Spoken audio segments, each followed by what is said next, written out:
Hello, Chemistry 12. This is Mr. Chan here. And today I wanted to talk about the last lesson in reaction kinetics. But before we do that, what I want to do is I want to talk about the potential energy diagrams that you did last day. Now, you notice here that in this example, we have a delta H, we have activation of energy for the forward direction, and we would know what the activation energy of the reverse reaction would be this 350 to 450 here. Now, what happens is if you take a look on page number 24 and 25. So if you take a look on page number 24, what they will do is they give you an example of a potential energy diagram for an endothermic reaction. Now, on the bottom of page 24, and I've highlighted it here, is that there is a relationship between the activation energy of the forward reaction, okay, which is here, and that is the activation energy of the reverse reaction plus the delta H. So basically, what you are given is that instead of needing to draw a potential energy diagram, like what you have here in front of you, if you're given 2 out of the 3, what happens is you are able to figure out the third. Same thing if you take a look on page number 25. In this case, for an exothermic reaction, what you will notice is they give you the exact same formula here. And so what you have is the activation energy of the forward is equal to the activation energy of the reverse plus delta H. So regardless if you have an exo or endothermic reaction, what you're able to do is calculate when given 2 out of the 3 relationship, you're able to calculate the third. Okay, so just something for you to be aware of. Now, what I want to do is I want to jump to today's lesson, which I want to come down here, and I want to compare kinetic versus potential energy diagrams.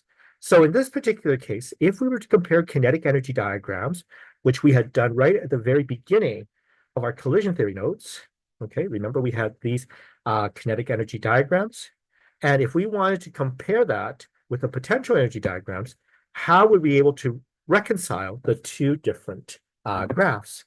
So in this particular case, what I have here is, okay,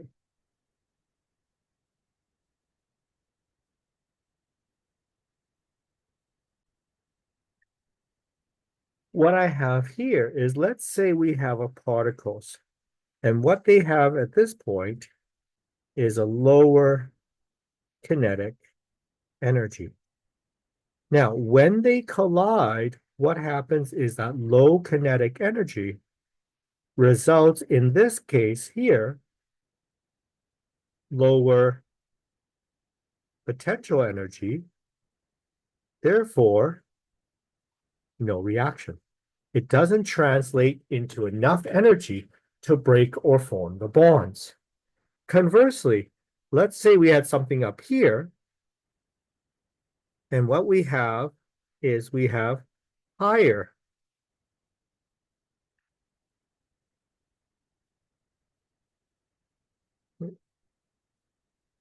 higher kinetic energy. Oh, hello. Okay. Higher kinetic energy. What happens is when the particles collide, what that does is that translates, in this case, to higher potential energy, and therefore you get a reaction. Okay? Now, the one thing that you will notice is this. Notice in this particular case, I have my threshold energy, and notice here, I have my activation energy. Now, and notice here, the threshold energy and the activation energy are exactly the same. So any particles that have more than a sufficient threshold energy in their collisions translates to enough activation energy to break and form the bonds. So in this particular case, if I were to just highlight it here, you notice all these particles here have more than enough threshold energy. That translates to the particles colliding with enough energy to break and reform the bonds. Okay, so I did note it down here. It says, note the activation energy for potential energy diagrams and the threshold energy of kinetic energy diagrams are the same for the given reaction. Because what happens is the kinetic energy is translated to potential energy, and is there enough potential energy to break the bonds? Now, another thing for you to be aware of is this. As particles collide, kinetic energy of the particles decrease and slow down. But what happens is the potential energy of the particles increase. But overall, the total energy of the reaction stays the same. It follows the law of conservation of energy. So if we were to take a look at the potential energy diagram and translate it to the amount of speed that the particles have, notice at this particular point, I'm going to put a little star here. Now, in our star, remember, that is the activated complex. Now, in this case, the activated complex has the highest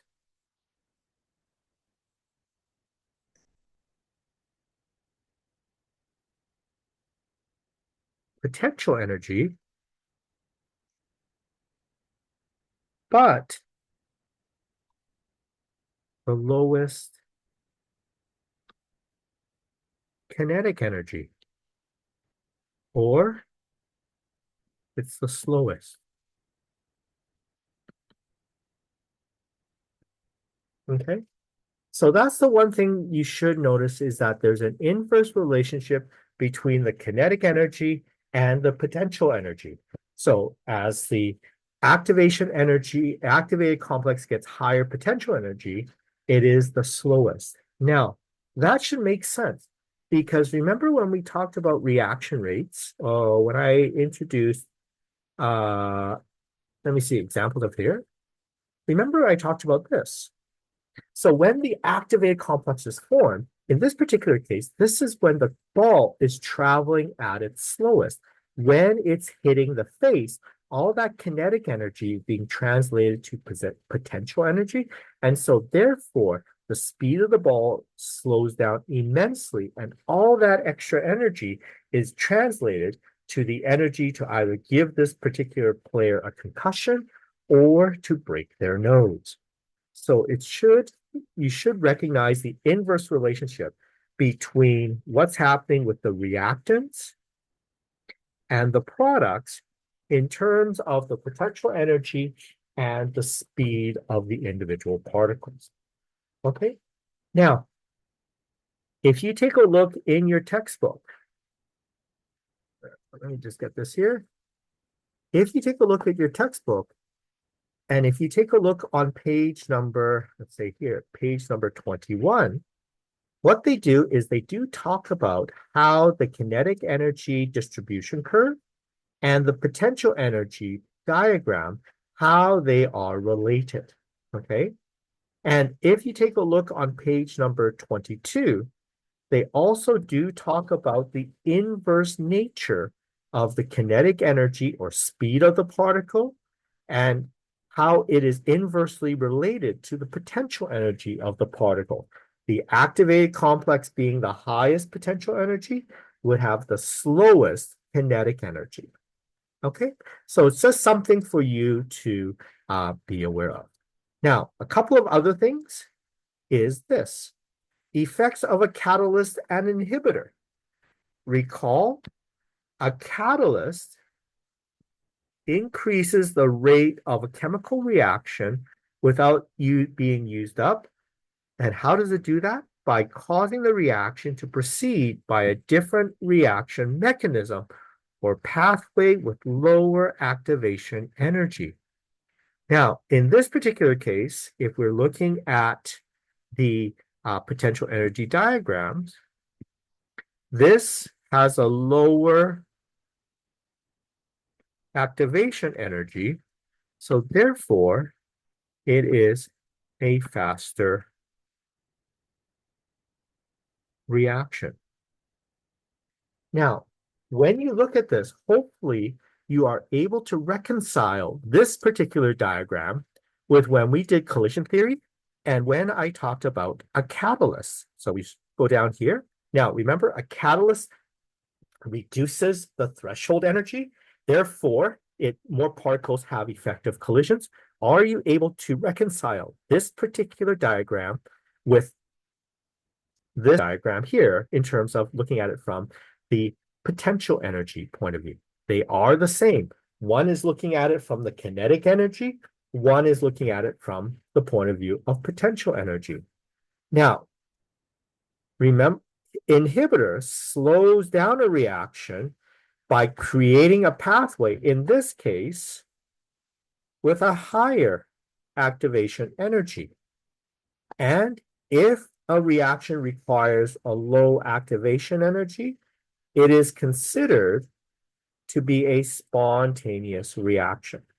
Again, when you read these sets of notes, are you able to reconcile that with the collision theory?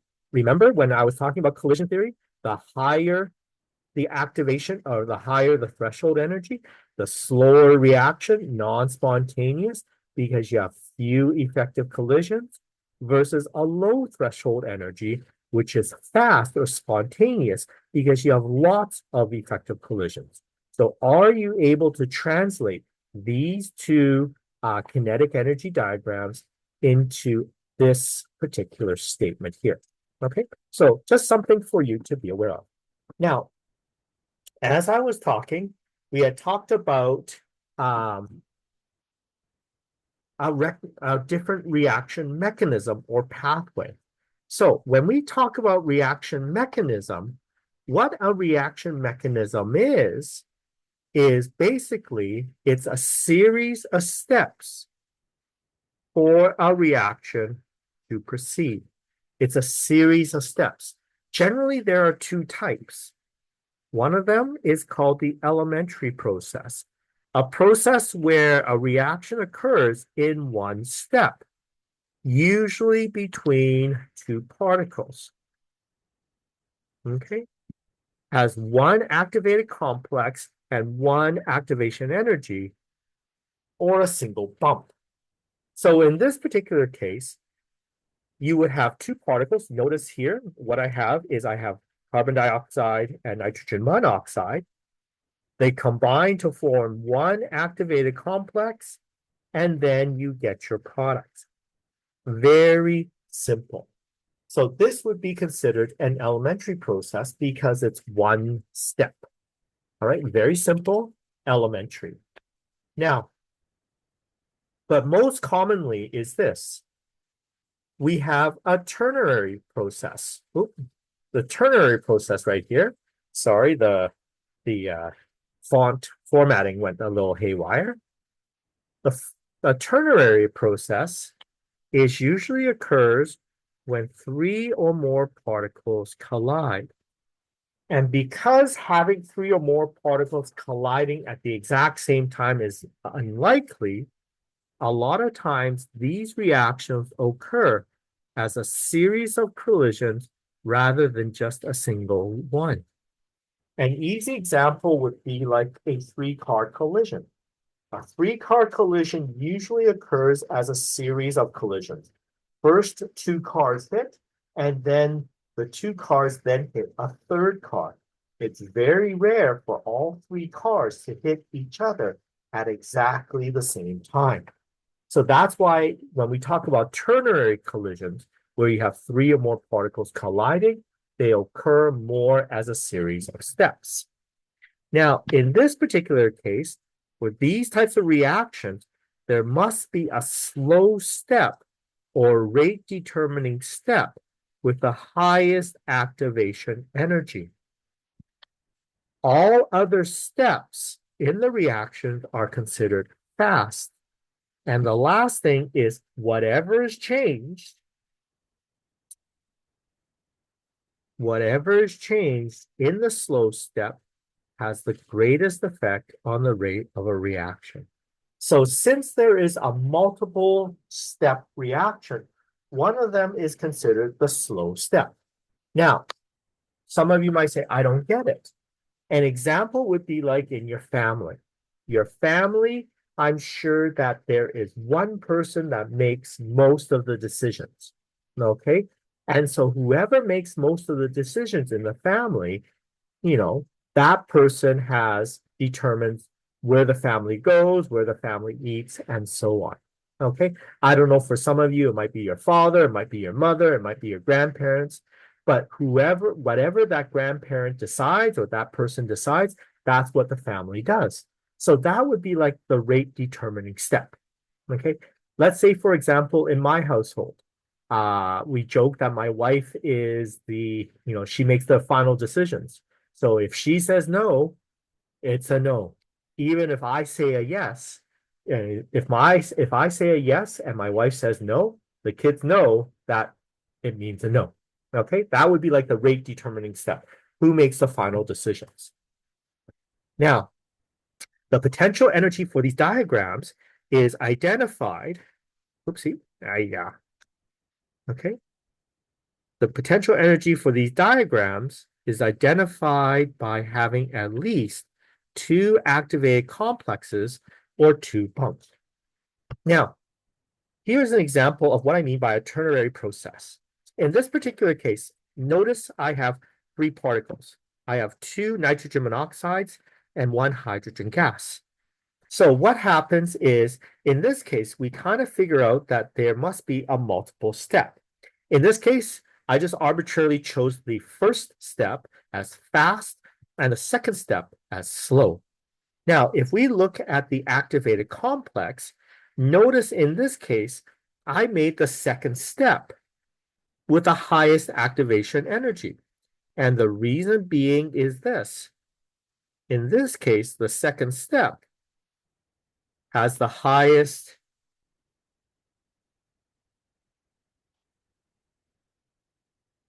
EA. Why? Because it is the slowest step. Okay. Now, if the first step was the slowest step, then the first step should have the highest activation energy. But I just arbitrarily chose the second step. And so as a result, the second step is the slowest step. It would have the highest activation energy. Now, in the example, the second step, I even wrote it here. The second step has the highest activation energy relative to the reactants. So it's the activation energy for the overall reaction. Now, notice in the second notes here, it says between the first and second bumps, there's a valley. And in this location, reaction intermediates are found. Reaction intermediates are substances created in an early step, but used as a reactant in a later step. Now, in the example that I gave you, notice we have, let me do it here, we have N2O2. It was produced in an early step and then used up in a later step. This is my reaction intermediate.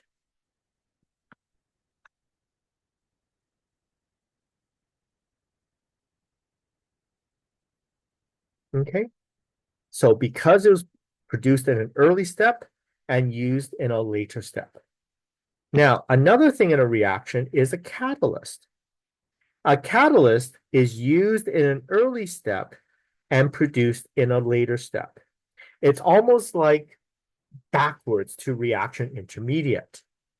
Now, what you have here is both reaction intermediates and catalysts are not written in an overall net reaction. And the one thing I do want you to be aware of is this, and I'm going to highlight it here.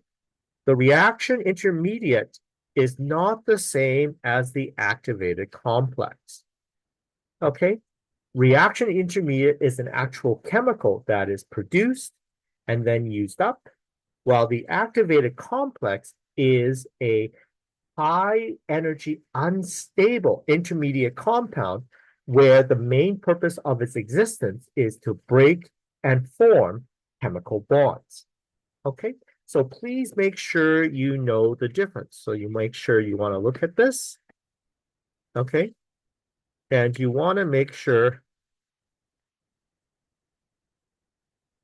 that you know the difference between the two. All right, what I'm going to do is I'm going to give you a couple of examples, and then that is it for today's lesson. Okay, so let me give you an example here. So, okay, so let's say, for example, what is the overall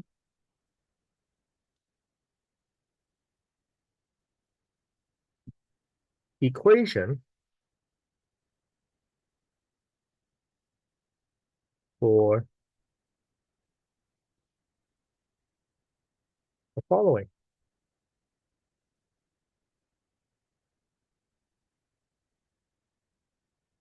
So let's say we have a hypothetical reaction. So let's say number one would be I plus J gives you K. The second step, number two, would be K plus L gives you M. And number three would be M plus N gives you O and P. So what they want to do is when they're asking for the overall equation, another name for that is what is the net equation. I'm just going to highlight overall is the same as net. So this is where it's a little bit like math, where we sort of look for terms that are common on both sides of the arrow. So for example, I see K is a product and K is a reactant.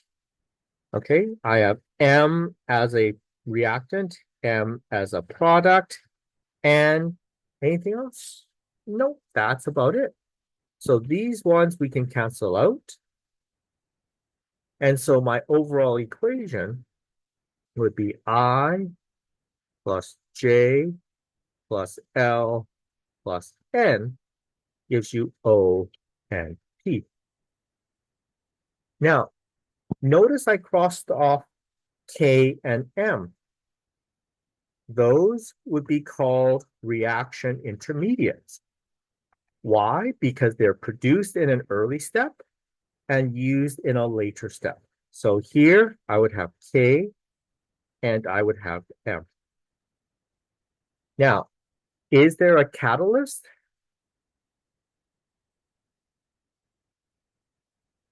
In this case, there is no catalyst.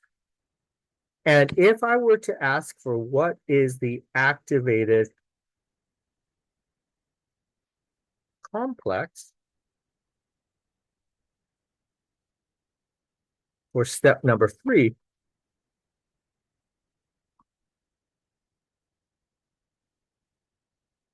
I would say it's just M and N.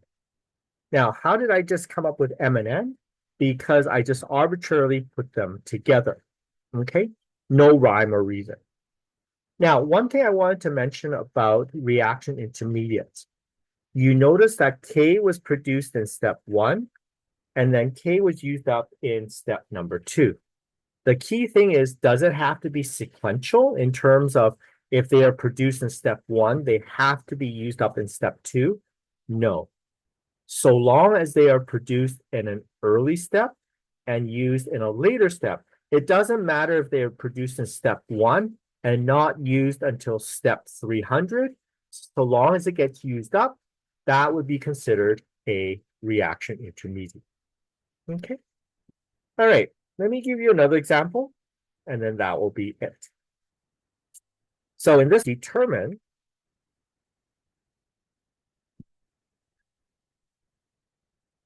the, let's say, third step.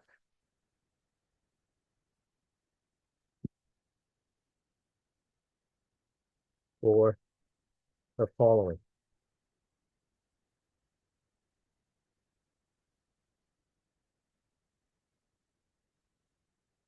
Okay, so let's say we have number one, that is OCl minus one, and H2O gives you HOCl and OH minus one. Let's say step number two is I minus one, and HOCl would give you HOI and Cl minus one. Step number three, we don't know. But in this case, we have the reaction would be OCl minus one, and I minus one gives you OI minus one and Cl minus one. Now, how do we solve for step number three? So in some ways, it's sort of like the same process.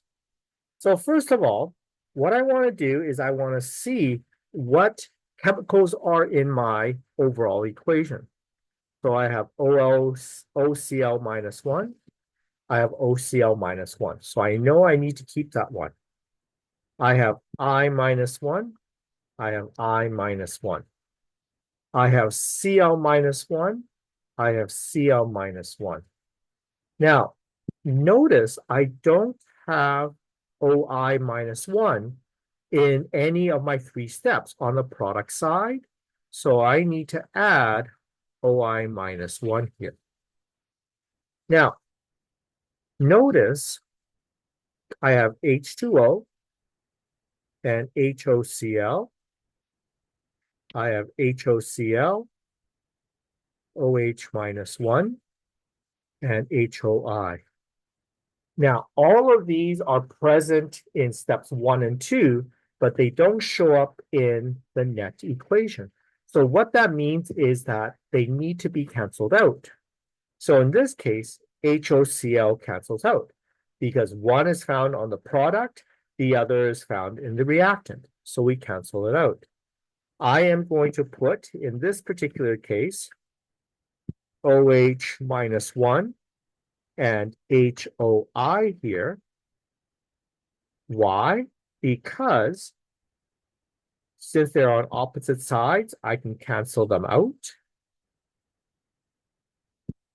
And I need to put H2O here in terms of, I have H2O, so I can cancel these out. Okay. Now, so that is my third step right here. So this overall is my answer. Okay. Now, if I were to take a look, what were the reaction intermediates? In this case, it would be HOCl. It would be OH minus one, and it would be HOI. Which one would be my catalyst? In this case, it would be water, because water was used up in step number one and then produced in step number three. And then finally, if I were to ask you randomly, what is the activated complex for step two? I would just write IHOCl minus one. Again, how did I come up with that? I just randomly put the two chemicals together. Okay. Now, or I can put this as Cl, sorry, let me just change this to HOCl I minus one. Doesn't matter. Okay, all I did was I just mushed these two together to give you HOCl I minus one. All right, everybody. That is it for the reaction kinetics unit. Again, if you have any questions, feel free to come see me during flex time. Thank you very much. Have a good day. Bye-bye.